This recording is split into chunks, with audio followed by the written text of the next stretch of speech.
Bismillahirrahmanirrahim. Assalamualaikum warahmatullahi wabarakatuh. Alhamdulillahirabbil alamin wa bihi nasta'in wa ala umurid dunya waddin.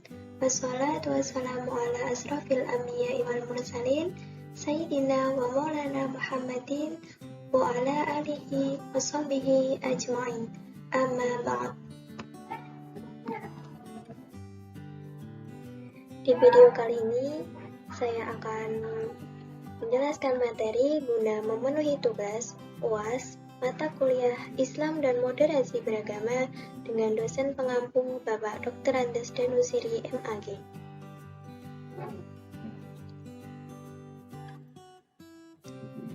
Bab yang akan saya bahas di sini adalah moderasi beragama di era Rasulullah Shallallahu Alaihi Wasallam. Sebelumnya, perkenalkan, saya Yaumi Nurunillah Widyaningrum dengan NIM 2103036074 dari kelas MPI 1B. Langsung masuk materi yang pertama, yaitu moderasi beragama. Moderasi beragama menjadi fenomena yang populer beberapa tahun terakhir dari kalangan masyarakat biasa hingga para tokoh agama. Hal itu berkaitan dengan suasana keagamaan Indonesia yang terasa agak merisaukan. Polemik-polemik beragama yang muncul memiliki pengaruh besar pada aspek kerukunan. Dalam konteks ini adalah kasus radikalisme agama.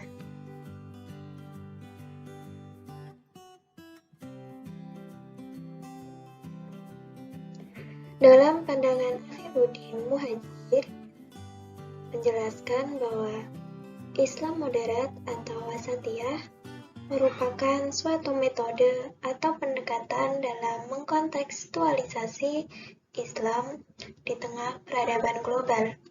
Dalam bahasa lain, Islam moderat adalah aktualisasi Islam rahmatan lil alamin. Moderasi beragama dalam Al-Quran. Padanan kata yang bermakna moderasi beragama dalam Al-Quran dan hadis telah disejajarkan oleh pakar Islam dengan kata wasatan.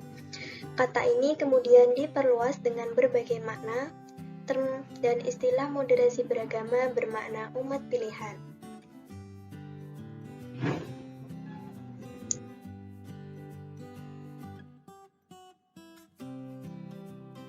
Moderasi beragama dalam berbangsa dan bernegara. A'udzu billahi minasyaitonir rajim. Bismillahirrahmanirrahim. Ya ayyuhan nasu inna khalaqnakum min dzakarin wa untha wa ja'alnakum shu'uban wa qabaila lita'arafu. Inna akramakum 'indallahi atqakum. Innallaha 'aliman khabir.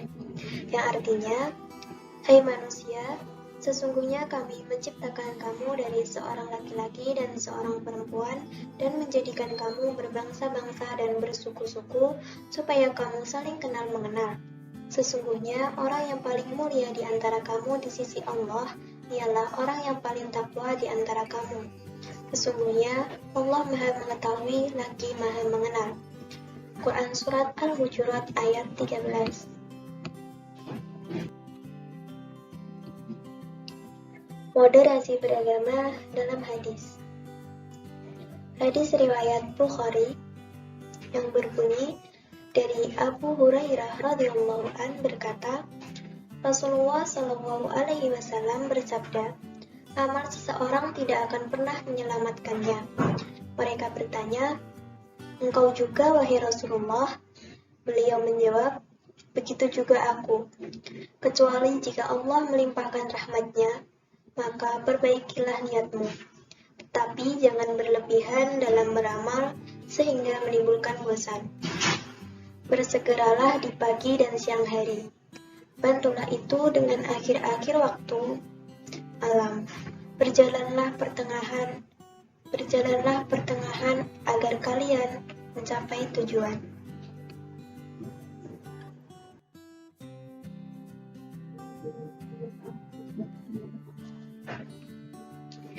Hadis riwayat Ahmad, Baihaqi, dan Al-Hakim. Dari Buraidah Al-Aslami berkata, pada suatu hari, aku keluar untuk suatu keperluan. Tiba-tiba, Nabi Shallallahu Alaihi Wasallam berjalan di depanku. Kemudian beliau menarikku, dan kami pun berjalan bersama. Ketika itu, kami menemukan seorang lelaki yang sedang sholat, dan ia banyakkan rukuk dan sujudnya. Nabi bersabda, apakah kamu melihatnya sebagai orang yang ria? Maka aku katakan, Allah dan Rasul-Nya yang lebih mengetahui. Beliau melepaskan tanganku dari tangannya, kemudian beliau menggenggam tangannya dan meluruskannya serta mengangkat keduanya seraya berkata, hendaklah kamu mengikuti petunjuk dengan pertengahan. Beliau mengulanginya 3 kali, karena sesungguhnya siapa yang berlebihan dalam agama akan dikalahkannya.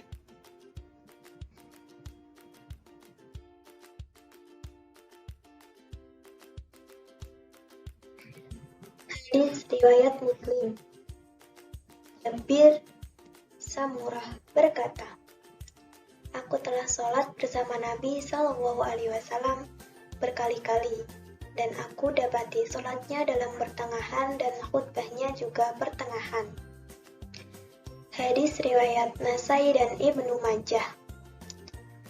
Ibnu Abbas berkata, Rasulullah Shallallahu Alaihi Wasallam bersabda, wahai manusia, hindarilah sikap berlebihan melampaui batas, sebab umat-umat terdahulu binasa karena sikap melampaui batas dalam beragama.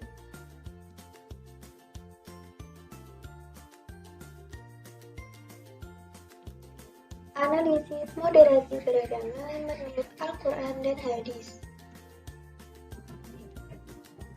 Al-Quran dan Hadis merupakan sumber dan rujukan suci bagi umat muslim dalam mengarungi dan mengatasi tantangan yang terbentang di depan kehidupan mereka. Sekarang, tantangan global yang diarahkan oleh teknologi canggih yang diciptakan oleh negara sekuler tidak mungkin terbendung. Sebenarnya, itu tidak perlu ditakuti karena merupakan suatu keniscayaan. Dunia Islam kalah bersaing dengan mereka karena terlena, terbuai, dan asik bernostalgia dengan romantisme peradaban yang telah mereka capai pada abad-abad masa lalu. Sehingga apa yang terjadi sekarang, dunia Islam mudah terombang-ambing karena ekonomi, industri, teknologi, dan media massa berada dalam genggaman tangan mereka. Era global dengan kecanggihan transformasi dan informasi membuat dunia semakin mengecil.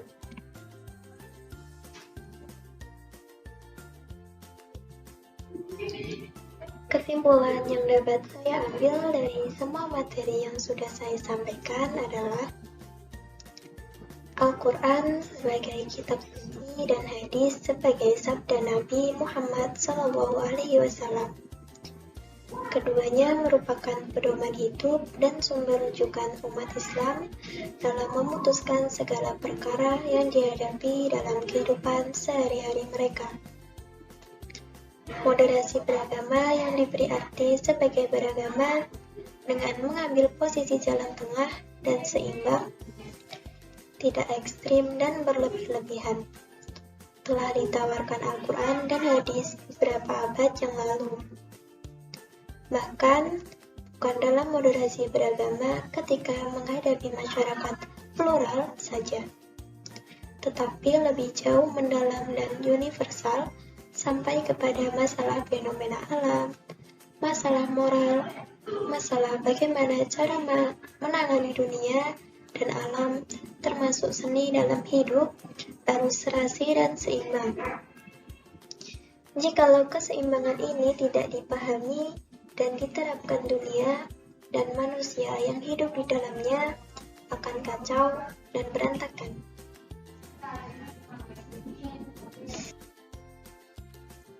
Sekian materi yang dapat saya sampaikan. Apabila ada salah kata dalam berucap dan penyampaian materi yang kurang jelas, saya mohon maaf. Wabillahi taufik wal hidayah. Wassalamualaikum warahmatullahi wabarakatuh. Terima kasih.